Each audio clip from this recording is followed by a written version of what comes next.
오늘도 새벽 예배를 드리게 하신 하나님께 감사와 찬송과 영광을 올려드립니다.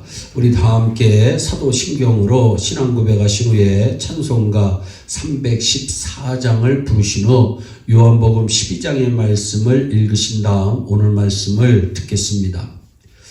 오늘 저는 요한복음 12장 1절로부터 11절의 말씀을 통해서 헌신에 관한 내용을 서로 의논해 보도록 하겠습니다.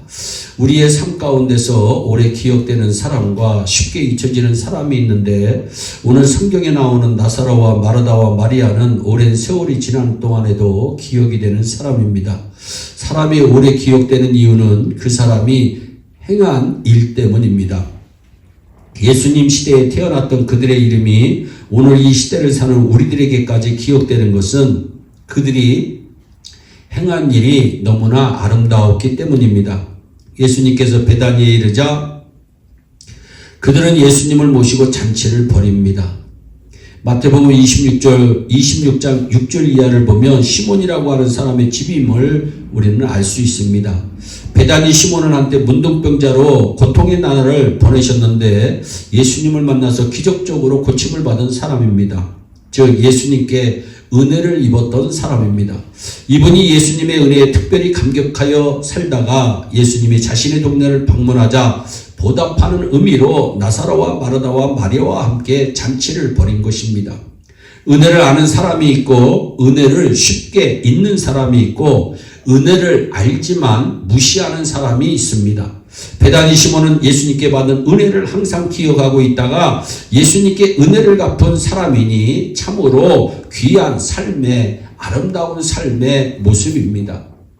그런데 10절 말씀에 보니까 이 일 이후로 유대인들은 이제 나사로까지 죽이려고 계획을 세우기 시작했음을 설명하고 있습니다. 이들은 잔치 한번 벌이고 목숨이 위태로워진 것입니다. 주님이 찾으시는 사람은 주님 앞에 헌신하는 사람, 교회를 진심으로 사랑하는 사람들입니다.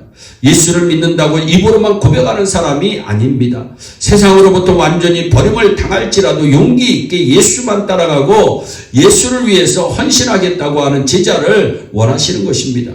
요한복음 12장에 등장하는 인물들은 예수님에게 헌신하는 사람의 세 가지 모습을 우리들에게 보여줍니다. 마르다의 헌신이 빛을 발합니다. 성경에서 그는 언제나 부엌에서 일하는 사람으로 묘사되고 있습니다. 어떻게 보면 참 매력적인 녀석입니다. 팔을 걷어 붙이고 남이 보든 안 보든 신나게 이리 뛰며 저리 뛰며 봉사하는 여인들을 보면 왠지 모르게 기분이 좋아집니다. 마르다는 주님을 위해 몸으로 헌신하는 전형적인 인물입니다. 우리 주변에도 보면 시간과 정력을 쏟아서 자기 몸이 지쳐 쓰러질 때까지 봉사하는 사람들이 있습니다. 마르다의 형이라고 마르다 형 헌신자라고 우리는 말씀드릴 수 있습니다. 둘째로는 나사로입니다. 그는 예수님 덕분에 죽었다가 살아난 사람입니다. 그러니까 그는 가만히 앉아 있기만 해도 자신을 살려주신 예수님을 증거하는 사람이었습니다. 말 한마디 안 해도 사람들은 그를 보고 예수님을 생각하게 되는 것입니다. 우리 가운데도 나사로와 같은 헌신자들이 많은데 기적을 체험하고 예수를 믿고 인생을 새롭게 시작한 사람들은 어디에 가든 어디로 가든 예수를 증거하는 사람들입니다. 마지막으로 마리아와 같은 헌신입니다. 마리아는 값비싼 향유옥합을 가지고 와서 예수님의 발에 붓고 자기 머리털로 그 발을 씻겨드립니다. 참으로 귀한 헌신이 아닐 수가 없습니다. 장소를 제공한 베다니 시몬이나 나사로 마리아 마르다의 헌신이 모두가 너무나 아름답고 가치 있고 귀한 헌신입니다.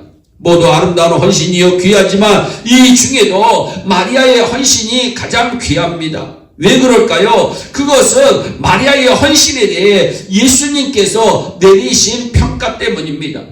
마태복음 26장 6절 이하의 말씀에 보면 예수님께서 유독 마리아의 행동에 대해서만 특별하게 코멘트하십니다. 주님은 마리아가 향유를 붓고 머리털로 씻기는 것을 보고시고는 저가 내게 좋은 일을 하였다 말씀합니다. 마리아의 행한 일로 예수님이 기뻐하셨다는 말씀입니다. 여러분들이 행한 일 때문에 예수님이 기뻐하시는 일이 많아지시기를 바랍니다. 예수님은 마리아의 헌신의 큰 상을 약속까지 합니다. 26장 13절에 보면 내가 진실로 너희에게 이르노니 온 천하에 어디서든지 이 복음이 전파되는 것에는 이 여자의 행한 일도 말하여 저를 기념하리라 말씀합니다. 예수님의 말씀대로 그녀가 죽은 지 벌써 오랜 세월이 지났음에도 오늘 우리가 마리아의 헌신을 생각하며 다시 한번 은혜를 받고 있습니다. 주님께서 마리아의 헌신에 사람들에게 아름답게 오래 기억되는 이와 같은 큰 상을 주신 것입니다. 이처럼 마리아의 헌신이 주님에 의해 더 귀하게 평가받는 이유는 무엇일까요? 그것은 마리아의 헌신은 값을 따지지 않는 헌신이었기 때문입니다.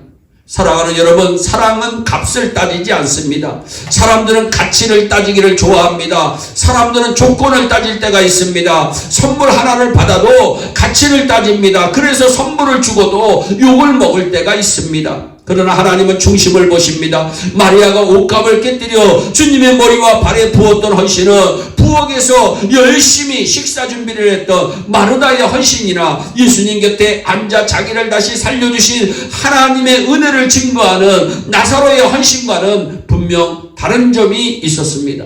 마리아의 헌신이 특별히 다르게 보이게 된 이유가 어디에 있을까요? 값비싼 향기옷값 때문일까요? 마리아의 헌신이 특별히 돋보이게 된 가장 주된 이유는 그녀가 가졌던 사랑의 마음입니다. 마리아의 행동에는 향료보다 더 진한 향기를 토하는 사랑이 배어 있었습니다. 사랑은 행동으로 말하는 것입니다. 입으로 말하지 않습니다. 사랑으로 하는 헌신은 오래 기억되는 헌신입니다. 마리아의 헌신에서 우리는 귀한 면을 발견하게 됩니다. 마리아는 주님께 최고의 것을 드립니다. 진심으로 하는 사랑은 최고의 것을 언제나 드리게 되어 있습니다. 마리아는 자신이 소중하게 간직하고 있던 향료값을 끼워서 예수님의 머리와 발에 부어드립니다. 왜 그랬을까요? 사랑은 자신의 귀한 것을 값을 따지지 않고 드리는 것이기 때문입니다. 사랑은 계산하지 않습니다. 사랑은 자신의 모든 것을 다 주어도 아깝지 않다고 생각이 듭니다. 그리고 사랑은 자신의 귀한 것을 주고도 항상 미안한 마음을 가지고 있습니다. 더 주지 못해서 미안하고 더 잘해주지 못해 미안한 마음이 사랑의 마음에 있는 것입니다.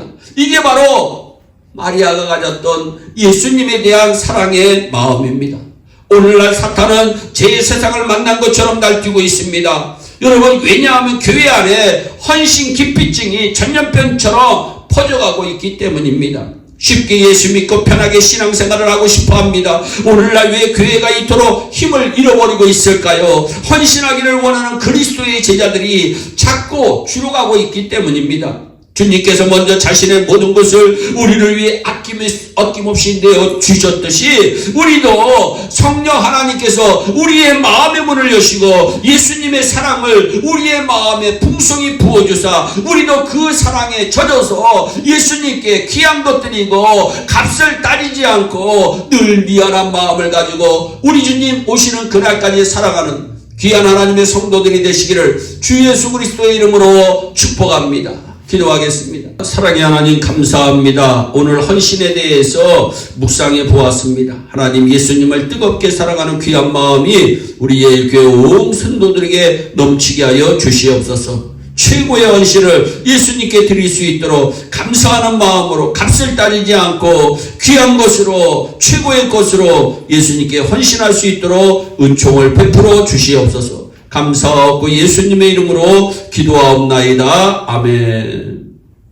우리 다 함께 주기도문으로 예배를 마치시고 오늘도 주님 안에서 승리하는 복된 하루 되시기를 바랍니다. 감사합니다.